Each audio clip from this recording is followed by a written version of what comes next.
സന്തോഷമുണ്ട്. മുന്നോട്ടുള്ളൊരു ജീവിതത്തിന് ഒരു കൈത്താങ്ങായതുകൊണ്ട് ഭയങ്കര സന്തോഷമുണ്ട്. എല്ലാവരോടും നന്ദി പറയാണ്. ഓരോരുത്തരും എടുത്തു പറയേണ്ട ആവശ്യം വരുന്നില്ല. എല്ലാവരും ഒരേപോലെ തന്നെ എനിക്ക് സഹായിച്ചിട്ടുണ്ട്. അതുകൊണ്ട് എല്ലാവരോടും നന്ദി പറയുന്നു. മുൻപ് പലപ്പോഴും പ്രതികരിച്ചപ്പോഴൊക്കെ പറഞ്ഞിട്ടുള്ള ജോലി പ്രധാനപ്പെട്ടതാണ്, പ്രത്യേകിച്ച് കോഴിക്കോട്ടെ ജോലിയും തുടരാൻ കഴിയില്ല എന്നാണ്. എന്തായാലും വളരെ വേഗത്തിൽ ഇടപെടലുണ്ടായി, എല്ലാവരും ഒപ്പം നിന്നു അല്ലേ? അതെ, രാജൻ സാർ പറഞ്ഞ പോലെ തന്നെ എനിക്കിപ്പോൾ ഒരു ജോലി ആയതുകൊണ്ട് എല്ലാവരും നല്ല സപ്പോർട്ടിംഗ് ആയിട്ട് നിന്നിട്ടുണ്ട്. സാറ് വരാം, ഇനി വരുമ്പോൾ കാണാമെന്ന് പറഞ്ഞിട്ടുണ്ട്. സാറ് കുറേ അഭിനന്ദനങ്ങളും പറഞ്ഞു. എല്ലാവരോടും പിന്നെ ആവുന്നില്ല, എല്ലാവരോടും നന്ദി പറയുന്നു. ഈ ജോലി തുടരുന്നത് എങ്ങനെയാണ്? ശാരീരിക സ്ഥിതി അടുത്തൊരു ജോലി വരാൻ തുടരാൻ പറ്റുമോ? അതോ കുറച്ച് സമയം കുറച്ച് ആവശ്യമുണ്ടാകുമോ? ഓൾറെഡി റെസ്റ്റ് പറഞ്ഞിട്ടുണ്ട്, കുഴപ്പമില്ല. കൂടുതൽ നടക്കാണ്ട് ഇരുന്നാൽ മതി. എം കമൽ നമുക്കൊപ്പം ചേരുന്നുണ്ട്. കമൽ, ശ്രുതി ഒരിക്കലും ഒറ്റയ്ക്കാവരുത് എന്ന് ആഗ്രഹിച്ചവരാണ് ഓരോ മലയാളിയും. ശ്രുതിക്ക് പുതിയൊരു ജീവിതം ഉണ്ടാകണം, മുന്നോട്ടുള്ള ജീവിതത്തിന് ഒരു ജോലി ലഭിക്കണം എന്നൊക്കെ ആഗ്രഹിച്ചവരാണ് നമ്മളെല്ലാവരും. അതോടൊപ്പം സർക്കാർ ഒരു വാക്ക് നൽകിയിരുന്നു, ഒരു ജോലി നൽകും എന്നുള്ളത്. ആ വാക്ക് ഇപ്പോൾ സർക്കാർ പാലിച്ചിരിക്കുകയാണല്ലേ?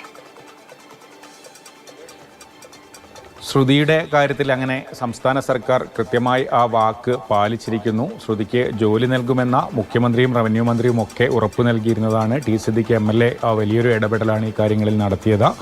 എന്താണെങ്കിലും ആ ഉറപ്പ് സർക്കാർ പാലിച്ചിരിക്കുന്നു. സ്ഥിരം ജോലി തന്നെ വളരെ പെട്ടെന്ന്, ഇത്രയും ചുരുങ്ങിയ സമയം കൊണ്ട് തന്നെ അതിൻ്റെ കാര്യങ്ങളൊക്കെ പൂർത്തിയാക്കി റവന്യൂ വകുപ്പിൽ ക്ലർക്കായി നിയമനം നൽകിയിരിക്കുന്നു.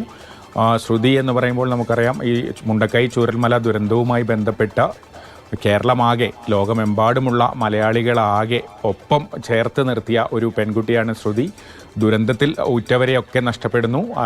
മാതാപിതാക്കളെയും വീട്ടിലുള്ള 9ഓളം ആളുകളെ ദുരന്തത്തിൽ നഷ്ടമാകുന്നു. അതിനുശേഷം വിവാഹ നിശ്ചയം അതിന് മുൻപ് കഴിഞ്ഞിരുന്നു ശ്രുതിയുടെ. അതിനുശേഷം പ്രതിശ്രുത വരൻ്റെ കൈയും പിടിച്ച പുത്തുമലയിലെ സ്മൃതിഭൂമിയിലൂടെ നടന്നു പോകുന്ന ശ്രുതിയുടെ ചിത്രം നമ്മുടെയൊക്കെ മനസ്സിലുണ്ട്. അപ്പോൾ ശ്രുതി ഇതിനെ അതിജീവിക്കുന്ന ഒരു കാഴ്ചയായിരുന്നു.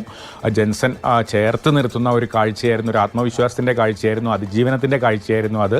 പക്ഷേ അവിടം കൊണ്ടും ഈ ശ്രുതിയുടെ ജീവിതത്തിലെ ദുരന്തം അവസാനിച്ചില്ല. പിന്നീട് ഒരു വാഹനാപകടം ഉണ്ടാവുകയും ജെൻസനെ നഷ്ടപ്പെടുകയും പരിക്കേറ്റ് ആശുപത്രിയിൽ കിടക്കേണ്ടി വരികയും ഒക്കെ ചെയ്തു.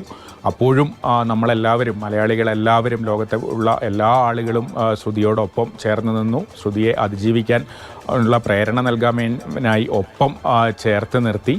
ആ വിഷമത്തിൽ നിന്നും ശ്രുതി കരകയറി വരികയാണ്. അതിന് ഏറ്റവും വലിയ ഒരു പിന്തുണയാണ് സംസ്ഥാന സർക്കാർ ഇപ്പോൾ നൽകിയിരിക്കുന്നത്. കാരണം ശ്രുതിക്ക് മുന്നോട്ട് പോകണമെങ്കിൽ ഒരു ജോലി കൂടിയേ തീരുവെന്ന് അന്നൊക്കെ ശരിയാണ് കമല. ആ ജോലി ഇപ്പോൾ അത്രയും അത്യാവശ്യമായിരുന്നു ശ്രുതിക്ക്. അതുപോലെ തന്നെ ശ്രുതിക്കുണ്ടായ ഒരു ദുരന്തം എന്ന് പറയുന്നത് സാധാരണ ഒരു മനുഷ്യന് താങ്ങാനാവുന്നതിലും അപ്പുറമാണ്.